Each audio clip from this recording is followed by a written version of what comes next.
Ang laki! Ang laki ng regalo niya. Good morning guys. As you can see, eto pa yung suot ko kahapon. Nag-live ako after kong gumala. Pero guys, talagang hindi ko kinaya kasi 40 minutes lang yung na-live ko. Hindi ko talaga kinaya kasi na-knockdown ako. Last night, alas 3 na ako ata natapos ng live or alas 2. Tapos alas 5 na ako nakatulog. Gawa na nag-monitoring pa ako mga mamshi ko. Tapos biglang dumating yung mga in-laws ko. So kumain kami sa mall. Nag-TGIF kami ng morning. Tapos hapon, di ba may lakad kami. So, hindi na ako nakatulog ng maayos pa. From 5 a.m., nagising ako ng mga alas 9, umalis ng alas 10, bumalik kami dito ng alas 2. Tapos, alas 2 din yung schedule namin sa papanoorin naming WSB o World Supremacy Battle. When we get there, hindi na siya yung scene pala dati na WSB, ano. Anyways, hindi na namin tinapos. After nung battle, hindi ko na alam sinong nanalo. Pero nalaman ko lang din sa balita sa Facebook. Tapos umuwi na kami and nag-live ako pero hindi ko talaga kinaya mga momshi ko hanggang 40 minutes lang talaga. Anyways, ang sadya ko pala ay eto. Supposedly dapat kahapon ko ito ipapakita. Papakita ko dito, meron akong buyer, si Ma'am Christina. Hi sa'yo, madam. Ayan, eto yung mga adorner niya. Sobrang dami mga momshi ko at hindi ko in-expect na sa pag-order niya, makakatanggap pa ako. Binilhan na niya akong mga mamis. Binigyan niya pa ako ng regalo. So, eto. Ang laki! Ang laki ng regalo niya. Kagising ko lang pero look at my lips. Kahapon pa to ng umaga, sinasabi ko sa inyo. Okay, meron pala tayong tatlong. Hello? Ano to? Tatlo yung binigay niya. Dalawa. Hindi ko talaga to binuksan mga momshi ko para makita niyo talaga yung genuine reaction ko. Ayoko yung scripted. Tapos sabi niya, may idadagdag pa ako siyang relo. Matagal na yung gustong ibigay ito. Inaantay niya lang yung relo. Ngayon, hindi na siya makapag-antay dahil gusto na nga niyang umorder ng Wear Me.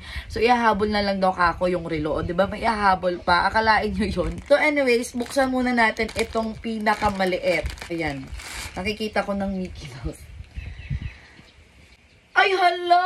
Ang cute! Pwede itong ano. Look. Yung hindi masikip. Ayoko na kasi na masikip na yun. Ang ganda, Mamshi, Christina. Thank you, madam. Pwede itong ano, pang madali ang lakad or pwede kong ipangtulog. Diba? Wala, favorite ko pa naman si Mickey and Minnie. So, eto yung second naman. Grabe naman si madam. Actually, nung bumili ako ng relo sa Manila, nung Philips time, dun siya nag-message. Sabi niya, bibigyan sana kita ng relo, kaso bumili ka na. Pero, just recently, kahapon ngayong order niya, sabi niya, bibigyan niya pa rin ako ng relo. Ano to? Oh my God, this is so madam! I like it. So madam, sana all. Louis Vuitton. Uy, wait lang. Huwag kang gumalaw dyan. Momshi! I super duper like it. It's a very simple but it really looks elegant. Look. Oh my God. I think may susuotin na ako papuntang Cebu. Ayan. I'm actually having a hard time kasi madami akong gustong suotin but we only have 2 days and 3 nights doon kasi nga hindi namin pwedeng iwan ng matagal yung business namin mga momshi ko. So, yung bawat places sana is different outfit. Pero, nahihirapan ako kasi ano gusto ko yung parang isahang outfit na lang. Ang ganda nito! Susutin ko to, Bobby. Simple lang. Pwedeng pang airport outfit. Ayan. Okay, the last one. Oh, another LV. Naku. Ano to, bag? Bag ang nakikita ko sa picture. But we'll see what's inside and the color as well. Wag nga. Guys, ang daming namimigay sa akin ng regalo. Si Doc Marge, yung dentista ko, binigyan na din ako ng Hermes at binigyan niya CK, Charles & Kit. Tapos yung si Basics Davao, binigyan niya din ako ng bag na Coach at saka Hermes na slippers. Oh my God, mga mamshi ko, ang grabe niyo magmahal. Oh, perfect dito sa ano ko. Hala, pang airport outfit ko na to mga mamshi ko.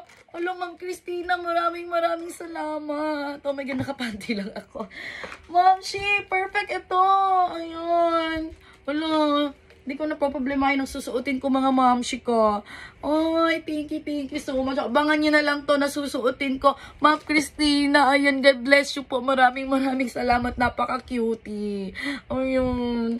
Ay guys, hindi talaga ako namimili ng mga branded na mga ano. Minsan lang talaga pag feeling ko na sobrang stress ako sa business na feeling ko deserve ko ng break ng gala or ng kain or ng damit or what. But oh my God, hindi pa ako na-stress pero binibigyan na ako nito. Hindi ko kailangan mag-antay ng stress.